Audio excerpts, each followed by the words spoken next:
El día de hoy el tema es enfermedad por reflujo gastroesofágico y pues antes de empezar le quiero dar las gracias al doctor Francisco Galeana por apoyarme para realizar esta presentación. Entonces, ¿qué es lo que pensamos cuando escuchamos enfermedad por reflujo gastroesofágico? Es una enfermedad que últimamente, bueno, más bien se ha vuelto un problema común en toda la consulta, tanto pues de gastro como para los cirujanos también, y pues sabemos que es una enfermedad crónica y que en caso de que requiera tratamiento, pues va a requerir tratamiento de por vida. Como definición, pues existen varias definiciones. La primera que se hizo como por consenso fue por el Consenso de Montreal, y pues dice que es una enfermedad desarrollada cuando el reflujo del contenido gástrico causa una sintomatología y esta sintomatología afecta el bienestar del individuo. Esto fue en el 2006 y posteriormente en el 2013 el American College of Gastroenterology hizo otra definición en la que comenta que es una enfermedad compuesta por síntomas y complicaciones relacionadas también con el reflujo del contenido gástrico al esófago, y en esta definición ya incorporaron que también puede llegar a causar problemas o síntomas hacia la cavidad oral y hacia los pulmones. También en el 2013, pero ya por parte o desde un punto de vista quirúrgico, Sages hizo una definición como una enfermedad mecánica causada por la falla de la barrera antirreflujo, y esto va a provocar un reflujo anormal del contenido gástrico hacia el esófago. Y esto menciona que puede ser por diferentes causas. Tres principales que menciona Sages es la disfunción del esfínter esofágico inferior, alteraciones del vaciamiento gástrico y una falla en la peristalsis esofágica. Por último, en el 2016, la Asociación Mexicana de Gastroenterología también llegó a otra definición, tomando como referencia el artículo del 2006 de la definición o del Consenso de Montreal, en la que la define como una enfermedad resultante del ascenso del contenido gástrico o gastroduodenal por arriba de la unión gastroesofágica, que causa síntomas y o lesiones esofágicas que afectan la salud y la calidad de vida del individuo. Pasando a la epidemiología, vamos a tener que es una enfermedad, la prevalencia es difícil de determinar con esta enfermedad debido a que pues no podemos realmente tomar la prevalencia como una enfermedad, y lo único que se ha estudiado es la prevalencia de los síntomas. Esto también es difícil de determinar porque no todos los pacientes que tienen ERGE tienen los mismos síntomas. Entonces, tenemos aquí igual por el artículo que sacó la revista de Gastroenterología de México por la Asociación Mexicana de Gastroenterología en el 2016, la prevalencia más o menos en varios países. Tenemos, por ejemplo, en Estados Unidos es del 18 al 27%, y en México nos da una prevalencia muy amplia, del 19 al 40% de la población. Este mismo artículo realizó, bueno, más bien comentan un estudio que se realizó en México llamado Sígame, en el que nada más vieron, como les mencioné, la prevalencia de la sintomatología, y nos damos cuenta que de estos dos síntomas, que son los principales en el ERGE, pirosis y regurgitación, en la población mexicana tenemos el 1.2% de estas sintomatologías diarios, del 12.1% una vez por semana, y 49.1% presenta estos síntomas una vez al mes. Todos estos síntomas también sabemos que aumentan con la edad. En un paciente mayor a 50 años vamos a presentar más frecuentemente estos síntomas. También se ha visto que se presentan más frecuentemente en hombres y en profesionistas también. Y toda esta prevalencia, pues vemos que tiene, bueno, todos estos síntomas vemos que tienen una menor prevalencia en la población asiática. aquí vemos también que en el oriente tienen nada más de 2.2 a 7.8%. Entonces, pues, aquí tenemos igual varios factores de riesgo que les voy a mencionar. La genética es uno de ellos. La genética se ha reportado que tiene desde un 30 a un 31% de factor en esta enfermedad, y esto se vio en varios estudios que se hicieron en gemelos. Hubo una mayor prevalencia en gemelos monocigotos que en gemelos disigóticos. Entonces, esto pues confirmó que también tiene un factor importante la genética. También el sobrepeso en pacientes que llegan a tener obesidad mórbida. La mitad de estos pacientes ya sabemos que va a tener síntomas de reflujo. En el embarazo también, en el tercer trimestre, hasta un 72% de las mujeres embarazadas va a tener estos síntomas de reflujo.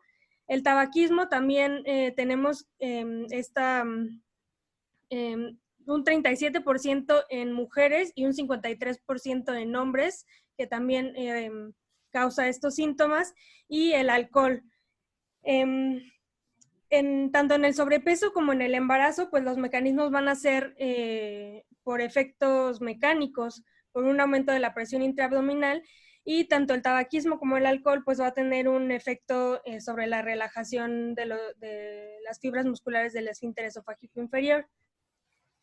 Estos factores ya no son de riesgo, sino más bien exacerbantes, lo que significa que van a causar o van a aumentar la sintomatología o el reflujo ácido hacia el esófago. Y tenemos los chocolates, las bebidas carbonatadas, café, grasas, de nuevo el alcohol y pacientes con banda gástrica. Como ya les dije, estos factores solamente aumentan la sintomatología, por lo que si en el tratamiento, bueno, más bien por lo que en el tratamiento no se recomienda pues prohibirlos a los pacientes, porque de todas formas no son un factor causante, sino nada más exacerba la sintomatología. Y como otra parte importante, mencionan que el Helicobacter pylori, igual que los factores previos, solamente aumenta la sintomatología. Entonces no lo vamos a tomar como una parte del tratamiento, su erradicación. Para hablar de la enfermedad por reflujo gastroesofágico, quiero primero que tengan claro cuáles son los mecanismos de antirreflujo normales. Como fisiología normal, para evitar que el contenido gástrico suba hacia el esófago, vamos a tener como principal mecanismo el esfínter esofágico superior. Tiene algunas características que son el tamaño total, que debe de tener aproximadamente, se ha visto una media de 3.6 centímetros. Cuando el esfínter tiene un tamaño de 2 centímetros o menos, es cuando se va a considerar disfuncional. Otro factor es la porción intraabdominal. Usualmente la media de la porción intraabdominal es de 2 centímetros. Cuando este tamaño baja a 1 o menos, se va a considerar disfuncional. También la presión del esfínter esofágico inferior usualmente puede llegar de 13 a 20 milímetros de mercurio, y si tenemos un descenso de más de 6 milímetros de mercurio, entonces lo podemos considerar como disfuncional. También otros factores muy importantes son el diafragma, la crura diafragmática que se va a formar junto con el ligamento frenoesofágico para mantener el esfínter esofágico en su lugar, y el ángulo de His. Aquí en esta otra imagen también se los muestro. El ángulo de His se va a formar junto con la curvatura mayor del estómago, y siempre debe de mantenerse como un ángulo agudo. Después de la ingesta de alimentos, este ángulo agudo y junto con todos los otros mecanismos que ya mencioné, van a ayudar a que cuando el estómago esté lleno, se haga como un efecto de válvula junto con también el pequeño flap que se ve ahí, que se va a formar también por el esfínter esofágico inferior, y van a hacer un efecto de válvula y tapar la salida del contenido gástrico. En caso de que el ángulo de His esté defectuoso, disfuncional, y sea un ángulo mayor a 90 grados, esto va a causar que no se forme bien ese cierre y no se haga, y pues disfuncione la barrera para el reflujo gastroesofágico. Esto pues también combinado con los otros factores de una porción del esfínter esofágico intraabdominal menor, etc. Como fisiopatología, ya les mencioné más o menos algunos factores, pero el principal que se ha visto es una cosa llamada relajaciones transitorias del esfínter esofágico inferior. Estas relajaciones transitorias, quiero dejar claro primero que son fisiológicas y son una parte normal tanto en individuos normales como en individuos con reflujo gastroesofágico. Estas relajaciones transitorias van a ayudar a la salida del gas del estómago para que el estómago no se distienda demasiado y pueda continuar con su funcionamiento normal. Estas relajaciones transitorias como característica principal deben de ser en ausencia de una deglución. Se ha visto más o menos después de 18, 20 minutos posterior a los alimentos que empiezan a aparecer estas relajaciones transitorias. Estas relajaciones transitorias se van a dar a causa de una respuesta vagal por mecanorreceptores tanto de tensión y de estiramiento en la parte proximal por distensión gástrica, y entonces vamos a empezar a tener estas relajaciones transitorias. Vamos a ver que deben de aparecer 4 segundos, pueden aparecer 4 segundos antes o 2 segundos después de una deglución, y deben de tener como característica que tienen que durar más de 10 segundos. Se ha visto que pueden durar hasta 60 segundos, aunque ya es mucho, hay una media de 30 segundos, y que deben de tener una presión, que deben de ir bajando la presión de 1 milímetro de mercurio por segundo. Se ha visto que llegan a bajar o pueden bajar hasta 2 milímetros de mercurio, y pueden ser hasta 5 milímetros de mercurio que bajan la presión.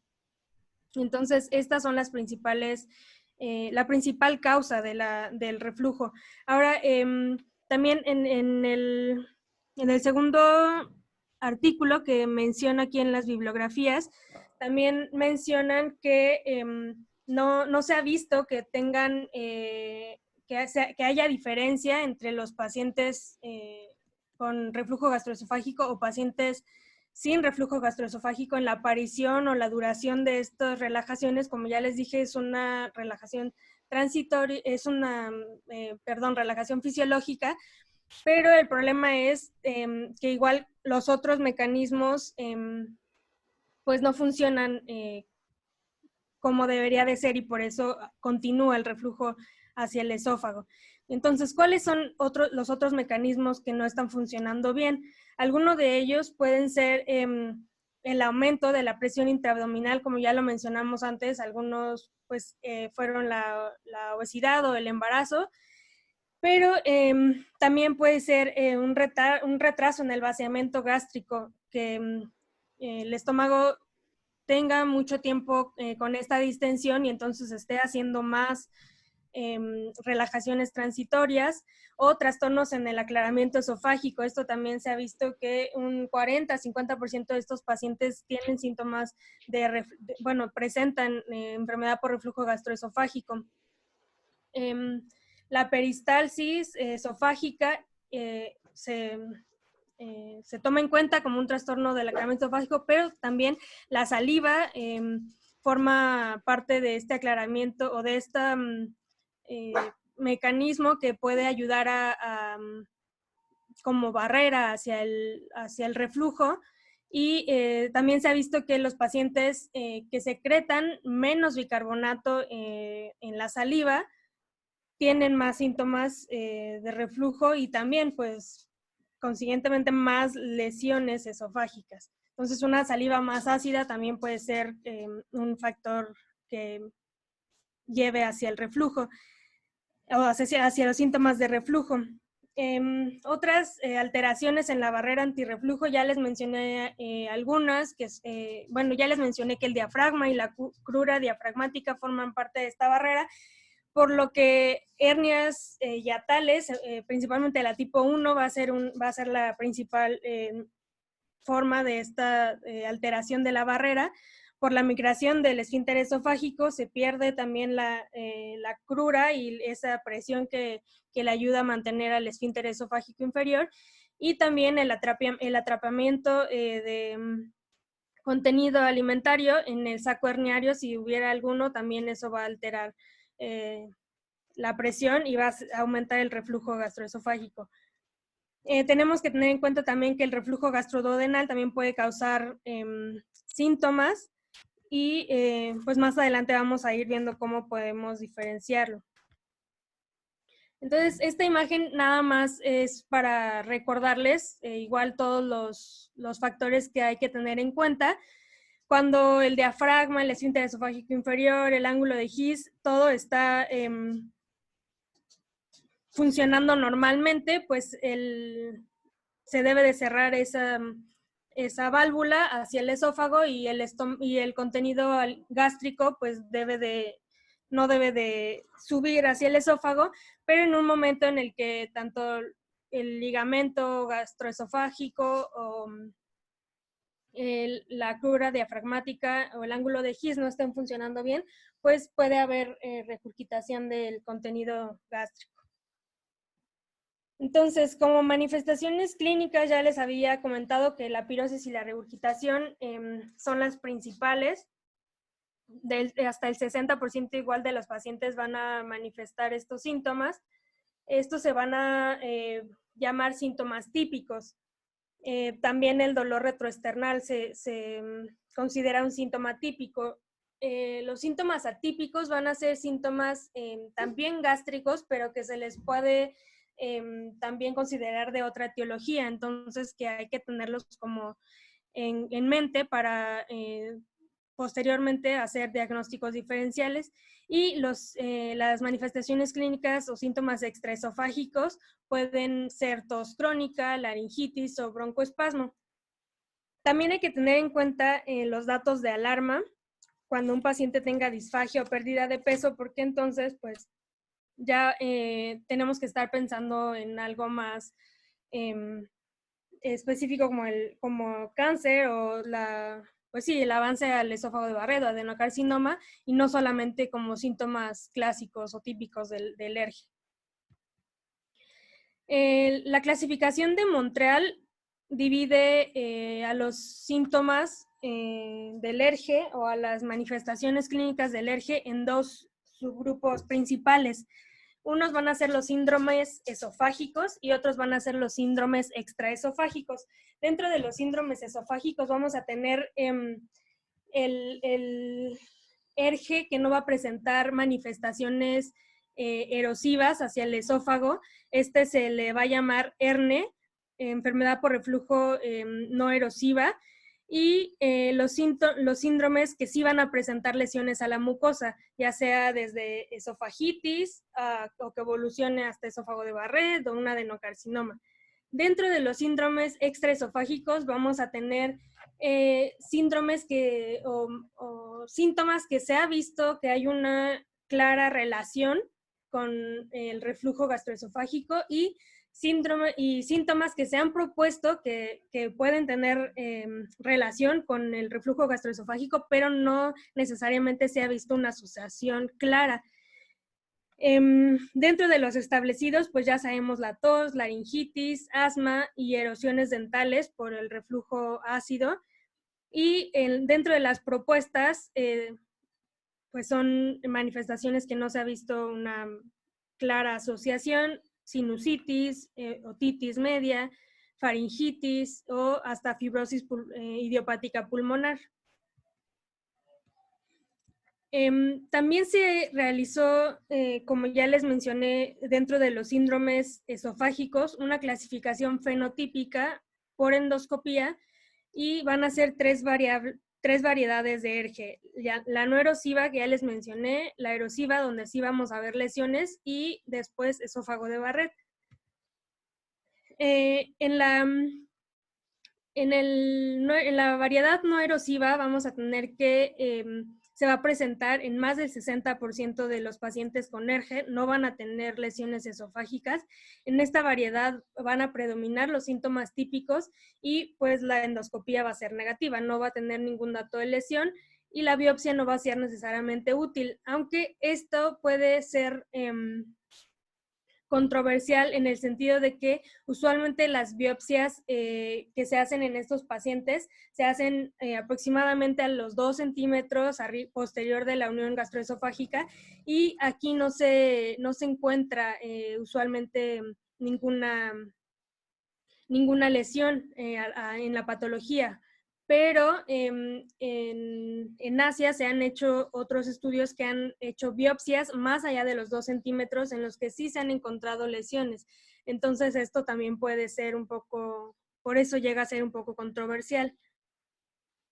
En la variedad erosiva, pues sí vamos a encontrar esofagitis, vamos a encontrar lesiones tisulares como inflamación, erosiones o hasta necrosis, y ya en casos más avanzados, complicaciones como estenosis, hemorragia o pues perforación, que ya sería muy, muy extremo.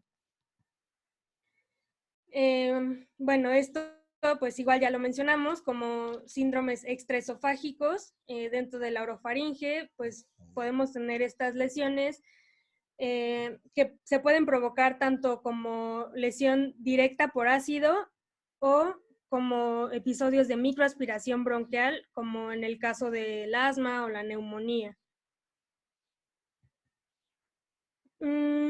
Aquí les muestro dos clasificaciones que también se hicieron por endoscopía, que son la de Los Ángeles y la de Savary Miller. La de Los Ángeles tiene cuatro rubros y vamos a verlas como de menor a mayor, de la A a la D. La A van a tener al menos una ruptura mucosa que va a ser menor a 5 milímetros sin pasar por los pliegues. La B, una ruptura mucosa mayor a 5 milímetros, igual sin pasar por los pliegues. En la C va a tener una o más rupturas mucosas que ya pueden involucrar los pliegues o menos del 75% de la circunferencia del esófago. Y en la D van a tener igual una o más rupturas mucosas, pero ya van a ocupar más del 75% de la circunferencia del esófago, o sea, ya pueden ser completamente circulares.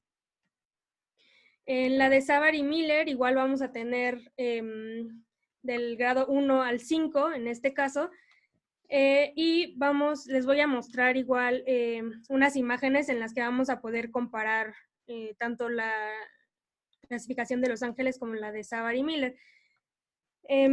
Aquí podemos ver en el grado A igual va a ser comparativa con un Savary Miller 1. El grado B, vemos en la de Los Ángeles, el grado B pues sí puede tener 2 lesiones, pero pues no va a ocupar mayor parte de la circunferencia.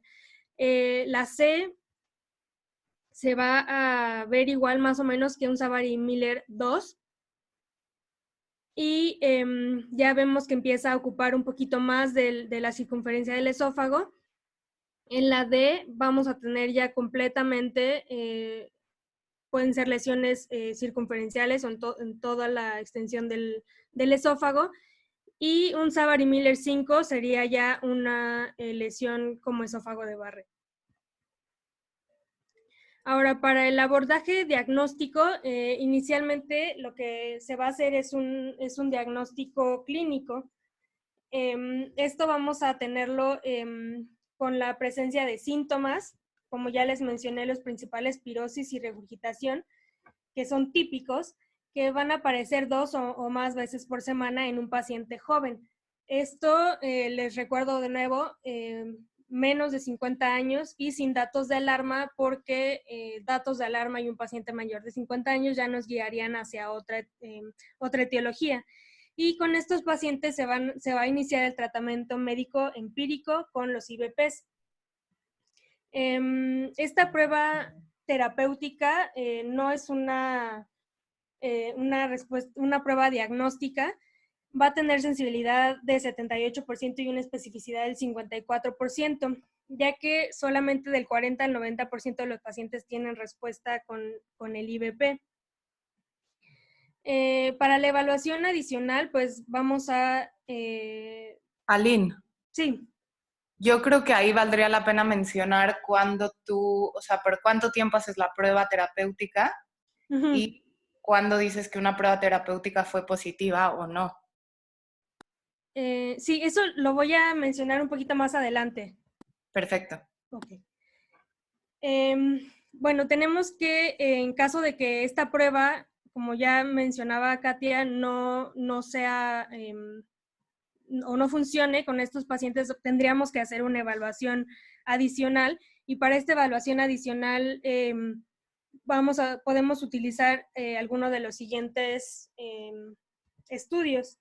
Entonces, se puede utilizar el esofagograma, aunque no es útil para el diagnóstico del ERGE porque solamente va a delimitar la anatomía del esófago, y pues sí nos podría mostrar algunas lesiones esofágicas, pero pues no necesariamente haría el diagnóstico de ERGE.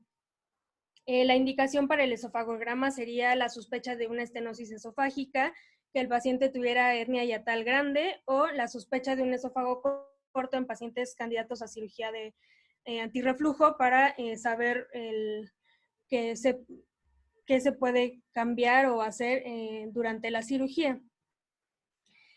Aquí nada más les muestro las imágenes que podríamos ver en el esofagograma. El engrosamiento de la mucosa se ve a partir de los 3 milímetros, úlceras y erosiones también se pueden ver, o cicatrices y estenosis ya en un paciente más avanzado.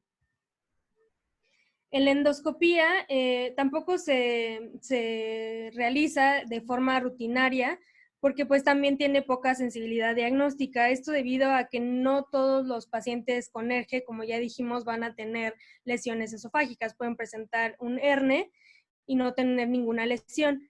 Entonces, pues también lo vamos a realizar ante la presencia de datos de alarma o complicaciones. Como ya les mencionaba, datos de alarma como disfagia, sangrado intestinal, pérdida de peso, odinofagia, anemia, vómitos y pues, sospecha de estenosis, ¿no? Que igual sería disfagia.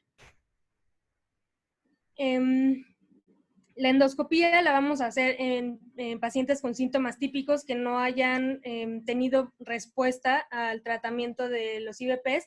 Igual esto lo voy a mencionar más a fondo más adelante, pero nada más como indicaciones.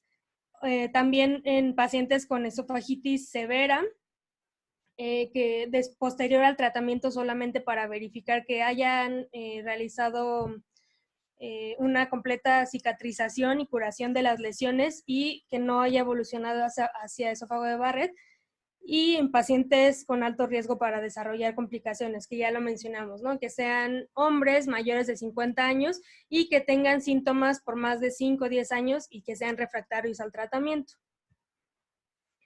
Ahora, las biopsias tampoco se deben de tomar para confirmar el diagnóstico de ERGE, y solamente se van a tomar en lesiones sospechosas. También está controversial este punto, porque se ha visto que 2/3 de los pacientes con HERNE, o sea, pacientes que no tienen lesiones esofágicas vistas por endoscopía, van a presentar lesiones histológicas.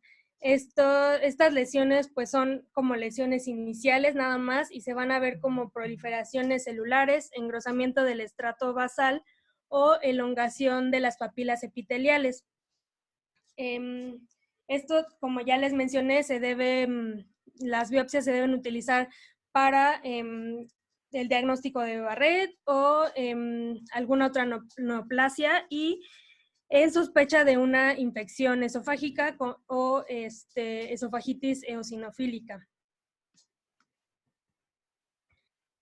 También podemos utilizar la monitorización del pH con la pHmetría. Esto va a estar indicado en pacientes con síntomas atípicos o extraesofágicos que tuvieran una endoscopía negativa y que sigan con síntomas que no respondan al tratamiento con IVPs.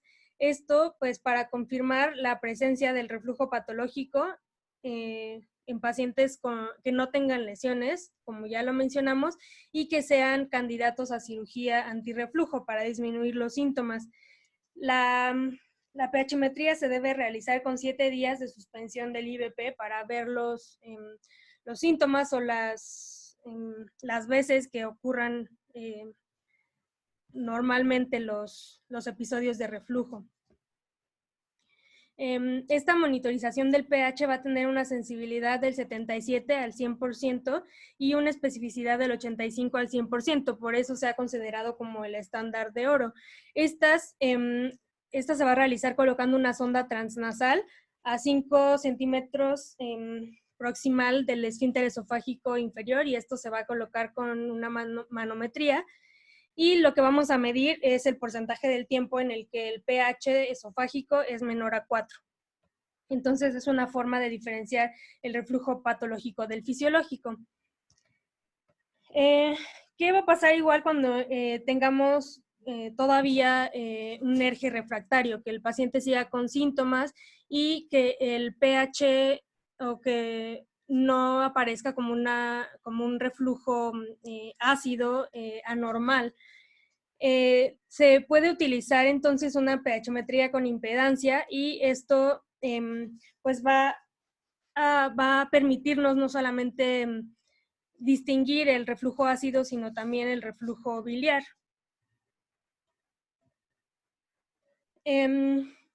Para poder diagnosticar al paciente con ERGE, vamos a utilizar estos criterios de Johnson y de Mister. Esta clasificación utiliza 5 puntos, que son el porcentaje del tiempo, como ya les mencioné, el tiempo total con un pH menor a 4, el porcentaje del tiempo continuo con un pH menor a 4, los números de episodios de reflujo, los números de episodios de reflujo que duren más de 5 minutos y el episodio de reflujo más largo. Esto se va a diagnosticar cuando el de Mister sea mayor a 14.72, y esta clasificación tiene una sensibilidad del 85% y una especificidad del 95%. Entonces, posteriormente, lo que podemos utilizar es una manometría esofágica, y esta se va a considerar para los pacientes igual con síntomas de reflujo, pero una endoscopía normal. Y esto solamente a lo que nos va a ayudar a descartar que el paciente tenga algún trastorno motor esofágico. Como ya les mencioné, tampoco es una medida para diagnosticar ERGE. Esta se va a utilizar donde sí nos puede ser de ayuda es con pacientes que ya tengan diagnosticado ERGE y que van a llevar a cabo una cirugía antirreflujo. Vamos a realizar la manometría para ver si tiene alguna contraindicación con la cirugía o considerar el tipo de funduplicatura que se va a realizar. Entonces, ahora sí, el tratamiento, pues debe... ¿Vas a mencionar el algoritmo? O sea, ¿en qué orden haces los estudios y cuándo los vas progresando? Sí, ¿O no vas a mencionar? Sí, hasta el final, como una recapitulación de todo. ¿Sí está bien? Pues supongo, tú hiciste la clase. Ok, entonces, como en el caso del tratamiento vamos a ver cuáles son las metas en cada variante. En la variante no erosiva, pues simplemente va a ser el control de los síntomas. En la variante erosiva, pues tenemos que asegurar la cicatrización de las erosiones y evitar el desarrollo de las complicaciones, aparte de controlar los síntomas. Y para el esófago de Barrett, igual evitar la progresión a displasia o adenocarcinoma. Y en el caso de un ERGE con síntomas atípicos, el control de los síntomas y también evitar el desarrollo de complicaciones.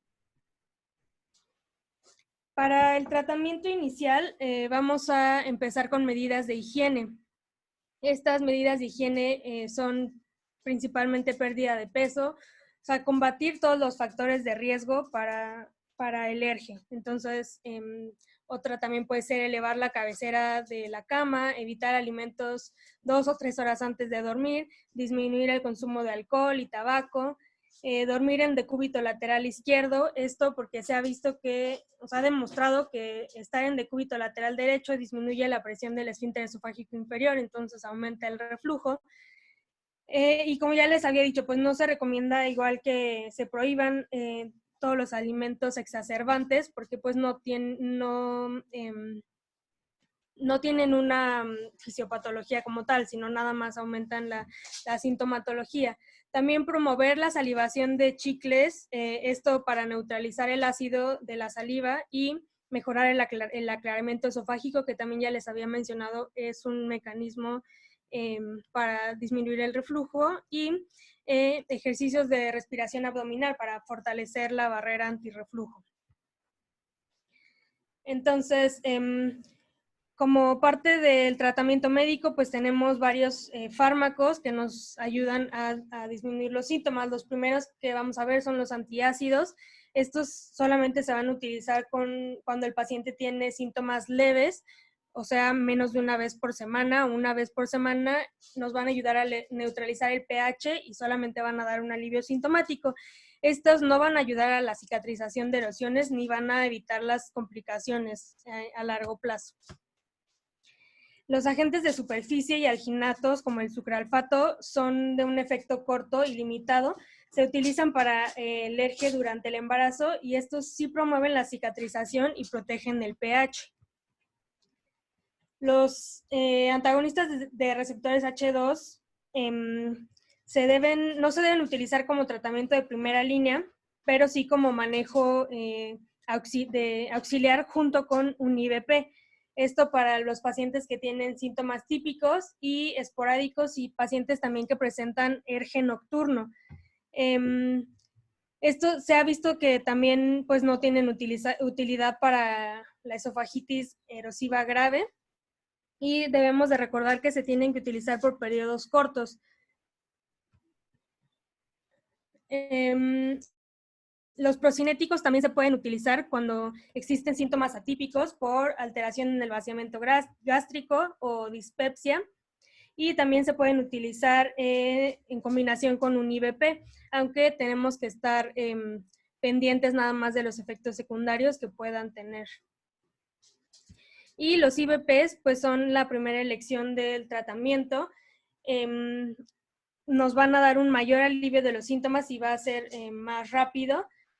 Tienen un mejor efecto si se consumen 30 minutos antes del primer alimento del día, y pues se ha visto realmente que no hay mucha diferencia en cuanto a la eficacia entre los IVPs, pero sí se ha comprobado que el esomeprazol tiene una mejor respuesta hacia la cicatrización de las lesiones esofágicas. Bueno, aquí nada más es una tabla para recordar cuáles son todos los IVPs. Y entonces ahora sí, estos son los algoritmos que vamos a utilizar cuando nos encontremos primero con un paciente con reflujo no erosivo. Entonces, no sé si se alcanza a ver todas las letras bien. Se alcanza a ver. Ok. Bueno, entonces vamos a iniciar con un IVP en dosis estándar por un periodo de 4 semanas, y en caso de tener control sintomático se puede suspender. Cuando el paciente tiene una recaída, puede reiniciarse el uso de los IVPs y se va a reiniciar de acuerdo a los los esquemas que aparecen aquí también. El continuo, que es una dosis mínima, la dosis mínima que proporcione control sintomático y que se puede utilizar ininterrumpidamente. Posteriormente está también el tratamiento a demanda, que esta va a ser una dosis estándar cada vez que el paciente presente síntomas, y su suspensión cuando los síntomas se controlen. En el caso de el tratamiento intermitente, igual puede ser que el paciente utilice una dosis estándar por periodos de 2 a 4 semanas cada vez que tenga una recaída. Entonces, ahora sí, como para ver el algoritmo, como ya les dije inicialmente, vamos a ver que el paciente tenga su tratamiento por 4 semanas, y si tiene una buena respuesta se puede suspender. Si no tiene una buena respuesta, entonces lo que podemos hacer es que nos aseguremos que el paciente está tomando el medicamento adecuado y que lo esté tomando de una forma adecuada. Si el paciente lo está tomando correctamente, podemos continuarlo por otras 4 semanas, o sea, sumar 8 semanas. Y si no lo está tomando, si no responde el paciente correctamente, lo que se puede hacer es tomar una dosis doble del IVP. Otra cosa que se puede hacer también es cambiar el IVP o tomar la dosis doble, pero dividirla en la mañana y en la noche.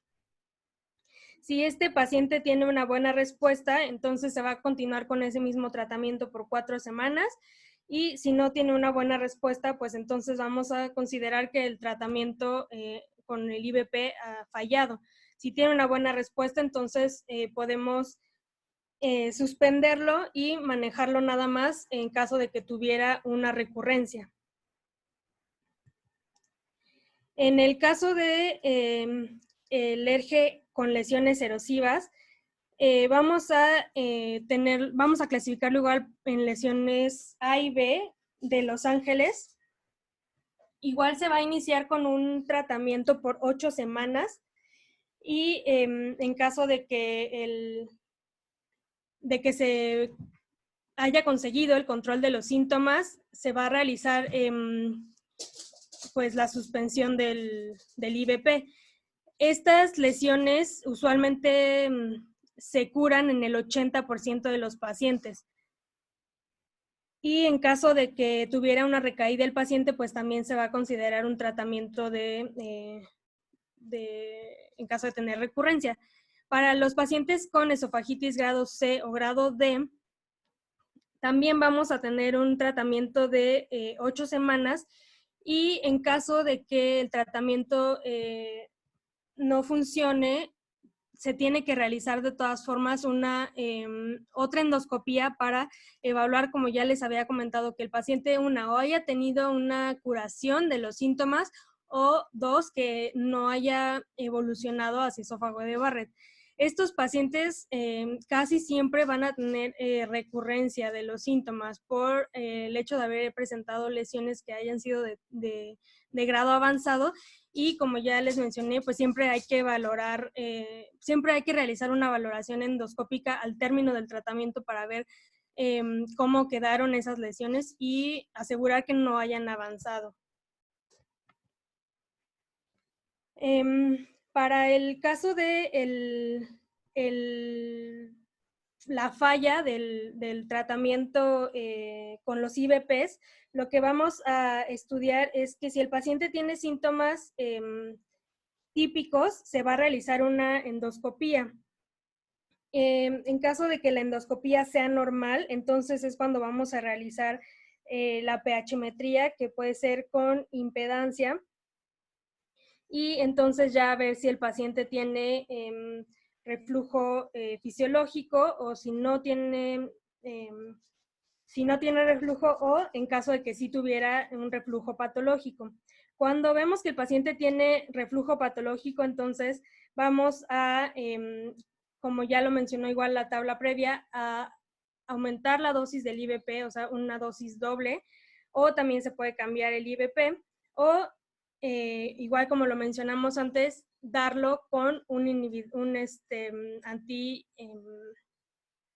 antihistamínico 2. En caso de que el paciente no tuviera reflujo ácido, sino reflujo biliar, pues podríamos considerar, aquí mencionan en el algoritmo, relajantes musculares o considerar una cirugía para derivar el reflujo biliar. Y en caso de que el paciente tenga solamente reflujo fisiológico y esté normal la pHmetría, pues considerar analgésicos. Esto por el hecho de que hay pacientes que tienen hipersensibilidad al reflujo ácido. Entonces, pues no importa lo que hagamos con ese reflujo o para disminuir el reflujo, en el momento en el que el paciente presente un reflujo, un episodio de reflujo, va a tener dolor. Entonces, pues nada más es como combatir los síntomas. En los pacientes que tengan síntomas atípicos, pues los debe evaluar primero un otorrino, o depende del sitio en donde tengan los síntomas.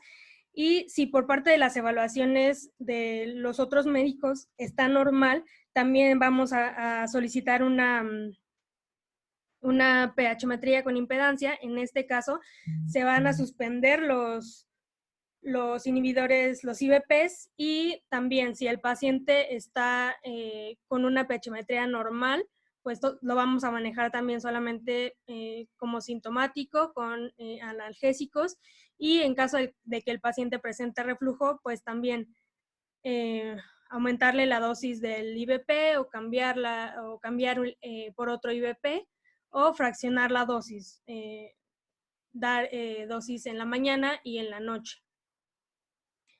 Ahora para la próxima clase igual les van a dar hacia el tratamiento quirúrgico, pero nada más como una introducción.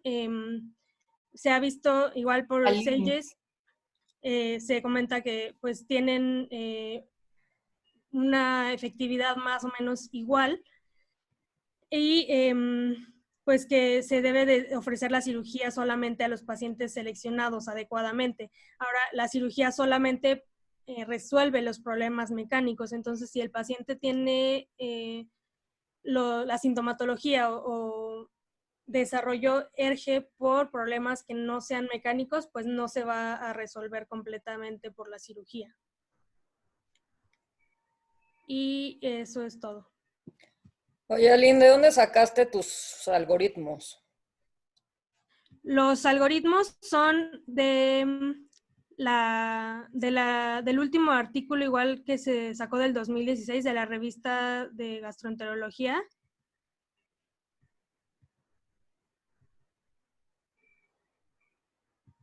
Es esta la primera bibliografía.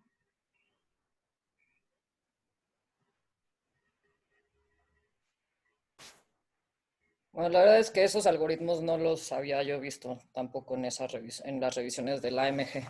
Hay unos algoritmos muy, muy buenos que me gustaría que antes de la clase del lunes les pongas, que hizo la AGA, que hizo la ASG y que hizo también la Asociación Mexicana de Gastroenterología, en el diagnóstico y cómo lo vas escalonando en el abordaje de los pacientes con reflujo.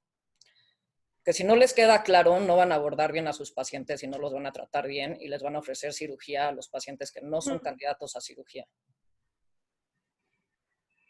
Sí.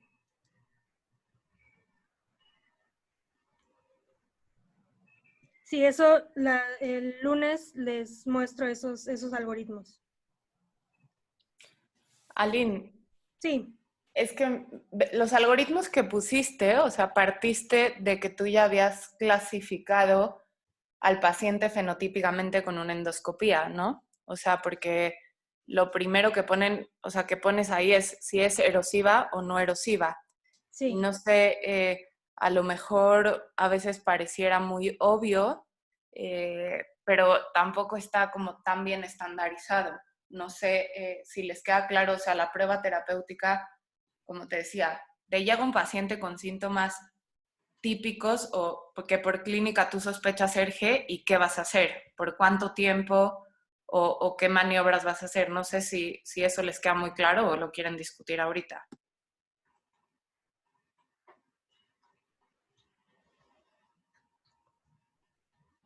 Pues si puedes explicárnoslo un poquito más ampliamente, estaría bien. Sí, pues A ver, o sea, es que, o sea, lo ideal es que cuando tú tienes un paciente que tiene síntomas típicos de ERGE, Katia, o no sé si sea, soy yo, pero se corta cuando estás hablando. a ver, ¿ahí mejor? Sí, sí sí se se escucha. escucha bien. Ok, o sea, lo ideal es que tú le inicies al paciente que tiene síntomas típicos el IBP y lo estés revalorando cada 2 semanas. Como bien dijo Aline, esto tiene una sensibilidad pues bastante bajita y una especificidad malísima, pero tú consideras que un paciente responde a tu prueba terapéutica cuando los síntomas mejoran en más de un 50% a la percepción del paciente. Eso es bien importante. Y obviamente paciente que no responde a IBP o tiene factores de riesgo, que si lo dijo, va a endoscopía. La endoscopía solo es diagnóstica de ERGE si tú tienes una clasificación de Los Ángeles C o D. Mientras, si es A o B o es una enfermedad por reflujo no erosiva, tú así no puedes diagnosticar que el paciente tiene ERGE, tiene que ir a una pHimetría. Y la pHimetría, en la primera diapositiva pusiste que es suspendiéndole el IBP por 7 días, pero si te regresas a ese algoritmo...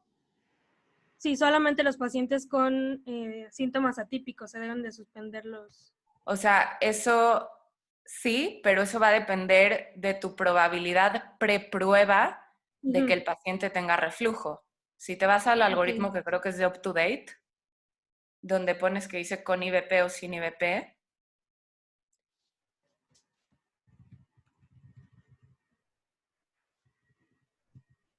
ahí. O sea, aquí le quitas el IBP porque tu probabilidad preprueba es baja de que el paciente tenga síntomas. Y cuando le haces con IBP es porque tu paciente tiene síntomas típicos de ERGE o tiene una pHimetría previa, pero el paciente no te responde a IBP. Entonces, le haces la pHimetría con IBP para ver si tiene es un ERGE refractario a IBP o tú no estás logrando suprimir el ácido correctamente con la dosis que le estás dando. Y no sé si en otra clase lo van a hablar, pero un espectro muy grande de los pacientes que no te responden a IBP es el esófago hipersensible y la pirosis funcional, que eso haces el diagnóstico diferencial con la pHimetría. Ya no tanto con el de Mister, sino lo que tienes que ver es el tiempo de exposición al ácido, que es 6%. Si es mayor a 6%, es patológico, y si es menor a 6%, es normal, y si está o no asociado a los síntomas que tiene el paciente. O sea, le ponen el catéter y aparte le dicen que cada vez que él tenga los síntomas de reflujo, le pique. Y entonces esa gráfica se correlaciona con la gráfica de pH. No sé si me expliqué.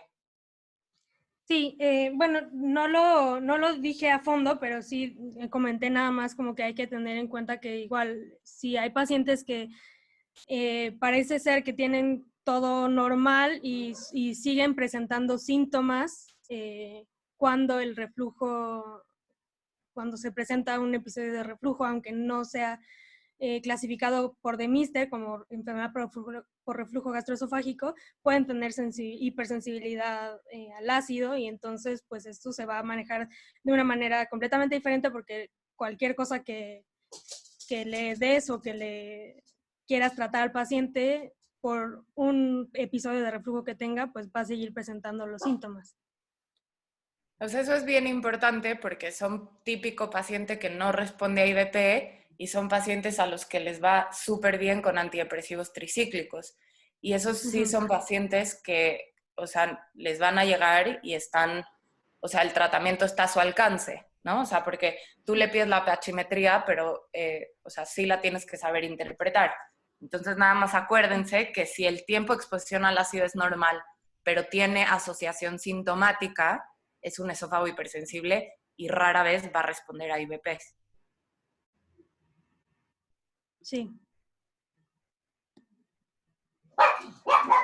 Entonces es cuando usan ahí los antidepresivos. Sí. Ok. Ahí eso viene incluso en la guía, en la mexicana de la Asociación de Endoscopía, viene bastante bien explicado. O sea, no se tienen que meter mucho más allá en aspectos técnicos de la pHimetría, pero si ustedes se la piden al paciente, pues tienen que saber interpretar lo básico del paciente que les va a regresar, ya me hice la pHimetría. Sí.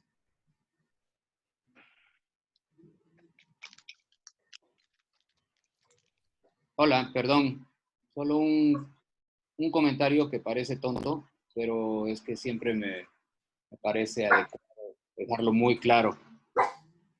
Sir Norman Rupert Barrett fue un cirujano torácico inglés, nacido en Australia, pero toda su vida y trabajo en Inglaterra.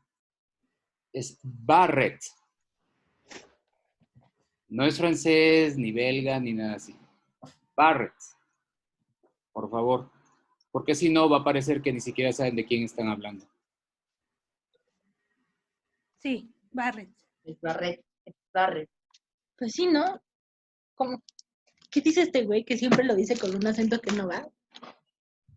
Ay, No sé, pero la extensa mayoría de la gente que no conoce ni siquiera quién es, lo dice así, no sé por qué. Supongo que porque piensan que se oyen más elegantes, pero es casi imposible que un inglés lo pronuncies como si fuera francés. Para ellos. Hoy sí. No les agrada nada. Y es una falta de respeto para el pobre Barrett, que siempre se debe estar retorciendo en su tumba cada vez que alguien le dice así. Y se sorprenden cuando ven cuánta gente y quiénes lo hacen. Sí, doctor, gracias. Nada más, perdón. No me pude contener. Si quieren, es muy válido lo del algoritmo. Efectivamente, el algoritmo diagnóstico es lo más importante porque todos estos algoritmos ya tienen efectivamente la endoscopía. Si quieren, yo tengo el algoritmo ya aquí en la pantalla para que de una vez concluyamos en cómo es que se va avanzando. Las guías clínicas de Norteamérica de gastroenterología del 2020 ya hicieron el resumen bastante simple, por decirlo así, de cómo entender el algoritmo diagnóstico. Efectivamente, el mayor problema de la cirugía antirreflujo es diagnosticar o más bien dar tratamiento quirúrgico a un reflujo que tiene una etiología en un factor no mecánico principalmente, o no mecánico de manera primaria, porque el factor mecánico puede ser secundario a una alteración fisiológica de ya sea el vaciamiento gástrico y demás, que por la cronicidad que tiene el padecimiento termina por hacer un problema mecánico, que es como en algún momento se le conocía a la enfermedad inicial del reflujo como una dilatación del esófago distal. Entonces, esta cuestión mecánica que se puede llegar a formar ya de manera crónica termina en ser un problema que anatómicamente se identifica, pero que su origen es funcional. A ese paciente tú lo operas de reflujo y tienes que tener mucho cuidado con los factores, con los parámetros manométricos, porque entonces si la causa de este paciente tú no tuviste la sospecha clínica de que tuviera un origen en otra cosa y que ya ahora tiene los cambios anatómicos por la cronicidad, repito, de este problema, por ejemplo, un retraso en el vaciamiento gástrico, un problema de motilidad esofágica. Entonces, el clásico paciente que sí tenía a lo mejor ya esofagitis, tenía ya ahí lesiones, y tú le haces la funduplicatura y tienes problema de blood syndrome, ¿no? Que es de lo más fastidioso que te puedas encontrar. Tú puedes hacer una funduplicatura bien calibrada con lo que dice SAGES, tener un adecuado aclaramiento o paso, porque no esté cerrada además, con una técnica impecable, pero si tienes un problema funcional abajo en el estómago, pues este paciente lo vas a tener inflado como globo, que es uno de los principales problemas post-funduplicatura que puede llegar a tener un paciente. La disfagia, pues eso ya puede ser propiamente por un problema de técnica quirúrgica, pero el Blood Syndrome sí puede tener una implicación en mal abordaje del procedimiento. Entonces, si gustan, aquí está el algoritmo bastante claro que inicia desde el cuadro clínico con la prueba exactamente de los IBPs y como decía la doctora, efectivamente se va escalonando ese abordaje y te va dando qué pruebas diagnósticas le vas agregando hasta que lo logres.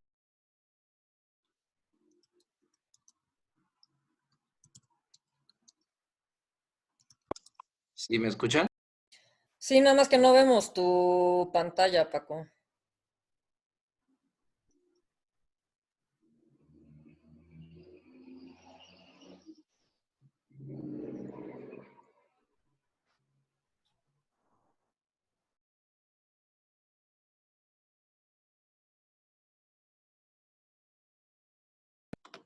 Ok.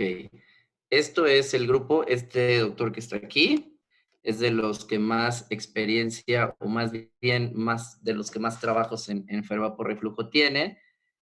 Y esta es la guía en donde hicieron un abordaje, aquí está lo que pusieron en Montreal, ¿sí? Él hace una referencia a esto, ¿no? Que si tienes la presentación clínica clásica, después empiezas de la presentación clínica clásica, ellos le hablan, hacen referencia a un juego de cartas, ¿sí? Ya después ven cómo está la sensibilidad de la carga de reflujo, la sensibilidad, y ya después ven los mecanismos, ¿no?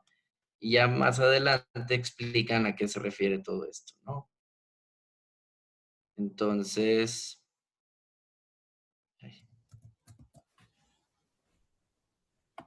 aquí, ¿sí? Entonces, primero pues tienes el cuadro clínico, ¿sí? Teniendo lo más clásico, ¿de acuerdo? Si hay respuesta o no hay respuesta, si tienes síntomas típicos, si hay respuesta parcial. Y aquí viene lo que mencionaba, ¿no? Si hay una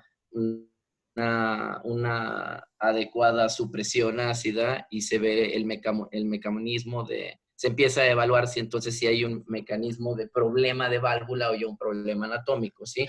Pero este es el mecanismo escalonado. Lo principal es iniciar un adecuado interrogatorio, todas las guías no así lo dicen, un adecuado interrogatorio en donde identifiquen y lo hacen con un tipo de diagrama de flujo que ustedes pueden hacer, primero agrupando, siendo objetivos en preguntar los síntomas típicos y los síntomas atípicos. De ahí se tiene que partir y evaluando los factores de riesgo. Factores de riesgo son más de 5 años de la sintomatología, que tenga disfagia o que tenga pérdida de peso y que sea hombre y mayor de 50 años. La regla de los 5, 50, 5 años, que sea de peso. Eso es muy sencillo de identificar. Después agrupar los síntomas del paciente en típicos y atípicos. Si el paciente tiene síntomas típicos, tu porcentaje de que sea una enfermedad por reflujo va a ser muy alto. Si tiene síntomas atípicos, está muy bien documentado que los atípicos son atípicos porque están relacionados con otras enfermedades gastrointestinales que pueden producir síntomas de reflujo. Entonces, tú te fijas si en tu historia clínica tienes completamente un cuadro clásico con típicos o con atípicos. De ahí partes. Si tienes cuadro típico y atípico, a ambos le inicias el tratamiento, la prueba terapéutica y evalúas la respuesta. Primero inicias con el tratamiento a la dosis habitual, evalúas, como bien lo habían comentado, cada 2 semanas. A las 2 semanas, si no tienes respuesta, puedes incrementar a la doble dosis, teniendo una extensión máxima de 4 a 6 semanas para evaluar respuesta. ¿Ok? Después de que ya hiciste eso, se supone que si tienes adecuada respuesta al tratamiento, puedes suspender y tener un seguimiento del paciente para ver si tiene recaída. Estamos hablando de un paciente que no tuvo factores de riesgo para un problema mayor. Entonces, si el paciente tiene recaída, uno está obligado a iniciar el protocolo de ver por qué tiene recaída. Es muy sencillo. Si yo ya le di tratamiento para ir con IVP y tratamiento médico y tiene recaída, quiere decir que hay algo que está haciendo.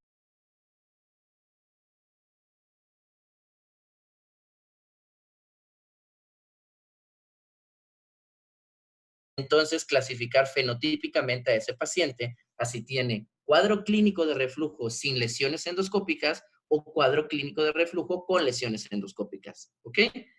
Ya si tienes cuadro clínico de reflujo sin lesiones endoscópicas, pues entonces quiere decir que solamente tienes la clínica del paciente. La única manera de asociar clínica del paciente con algo objetivo es una pHimetría. En ese orden tu cabeza va funcionando, ¿no? Si tienes un paciente que dice que tiene síntomas, pero tú le haces una endoscopía y en endoscopía no ves nada porque está totalmente bien, pues entonces ahora tienes que asociar si hay eventos de reflujo real con lo que dice el paciente. Y ese parámetro es la asociación de síntomas que solo nos lo va a dar la pHimetría. ¿Ok? Y ya la pHimetría, entonces, como lo había comentado las doctoras, pues te dicen de inmediato si hay una asociación real y te miden, como una de las doctoras comentó, muy importante, el tiempo de exposición esofágica al ácido. Eso es ahorita una de las pruebas más sensibles para determinar si realmente hay o no hay reflujo, que ese es el punto principal. Ya la ideología de tener al reflujo como una enfermedad totalmente sintomática, dado a lo que ha demostrado, lo van a decir en la plática de Barrett, el Globocan para cáncer de esófago, entonces ya se está convirtiendo en tratar de ver si hay un impacto al tener una corrección de la exposición esofágica al ácido en la incidencia que hay de cáncer de esófago, dado que actualmente el único factor de riesgo que se ha podido asociar con mayor cantidad a cáncer de esófago sigue siendo la enfermedad por reflujo gastroesofágico. Entonces, tratar la enfermedad de reflujo como un síntoma o nada más un aspecto de calidad de vida es algo que se tiene que empezar a posponer. Desafortunadamente, el tratamiento quirúrgico tiene demasiadas bemoles porque hay mucha sintomatología postfunduplicatura, sobre todo por haber tenido un mal abordaje. Y entonces, ya una vez que determinaste que sí tienes enfermedad por reflujo, a lo mejor es no erosiva, pero tu pHimetría es positiva, entonces ya tienes que evaluar cómo está la motilidad esofágica. Y entonces te pasas a tu manometría. ¿Por qué? Porque existen unos cambios del esófago asociados a exposición crónica al ácido. Es decir, hay un trastorno motor esofágico asociado a reflujo, que no precisamente va a contraindicar la cirugía, pero sí te va a normar qué cambios podrías hacer en tu técnica para tener la menor cantidad de problemas. Entonces, esto no sé a qué correo se los puedo pasar, se lo envío a Lynn y ya que a Lynn se los distribuye al resto de los residentes, ¿sí? Y con esto espero que se ayude y sea un poco más claro. Efectivamente, el problema siempre va a ser un mal abordaje diagnóstico y eso te va a llevar al fracaso de cualquier tratamiento, ya sea o tratamiento médico o quirúrgico. Envié el enlace de las guías al chat del Zoom de la sala. Ok, ahorita se los envío.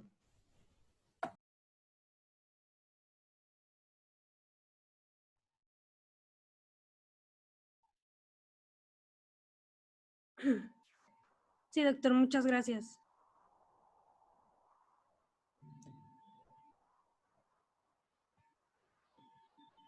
Bueno, por mi parte eso es todo. Muchísimas gracias.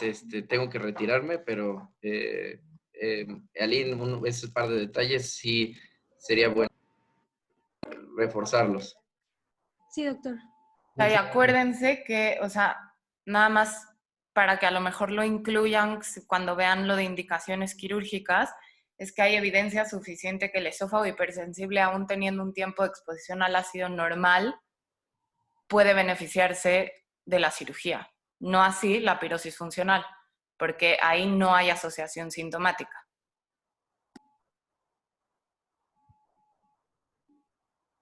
Ok.